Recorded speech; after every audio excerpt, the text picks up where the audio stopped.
fish in my nose. In front. You want the back? Hold the spoon. There is my nose. Hello, boy. You see? Look at that. So guys, papunta kami ngayon kay Labianan. Bibisitahin namin sila.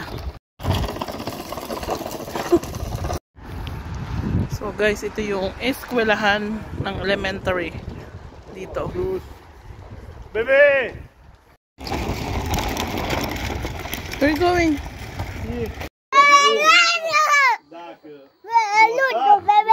So guys, andito na po kami sa bahay ng aking bianan. Sabi niya sa akin ay hindi daw maganda yung kanyang ayos at bihis, kaya wag daw siyang isama. Kaya sabi ko, i-blurred ko na lang siya. Nagpapabidyo naman yan sa bianan, may angel. Kaya lang pag ayaw talaga na bianan, wag natin siyang pilitin. At may sakit po yan. So may angel, ito naman yung bianan kong lalaki. Galing po yan simbahan. At yun, may angel, mga 1 oras lang po siguro kami doon kay Labianan. Katapos po namin doon, may angel magmerienda ay umuwi na po kami at pumunta po kami dito sa Propi, dito sa malapit sa amin na grocery store. Sabi ko kasi kailangan ko ng carrot. Kasi alam nyo naman na wala pong laman yung rep namin. Sabi ko po yung 3 piraso lang at saka yung mga gagamitin ko. Ayokong bumili po ng maraming gawa na alam nyo na 3 days lang kami dito at babalik na rin kami sa bukas. So kabilin-bilinan ko po sa mga bata ay huwag kaming bibili ng kung ano-ano. Sabi ko ang bibiling ko lang yung kailangan ko at hindi sila bibili ng kahit anong chips or kahit anong chocolate. Ngayon dito sa Propi ay kailangan mong timbangin yung sarili mong binibili na for example na gulay o kaya ay prutas. Tapos hanapin mo yung number. At nandito na nga po kami sa counter at si Petro po ay nandun pa rin sa loob at may binibili pa siya.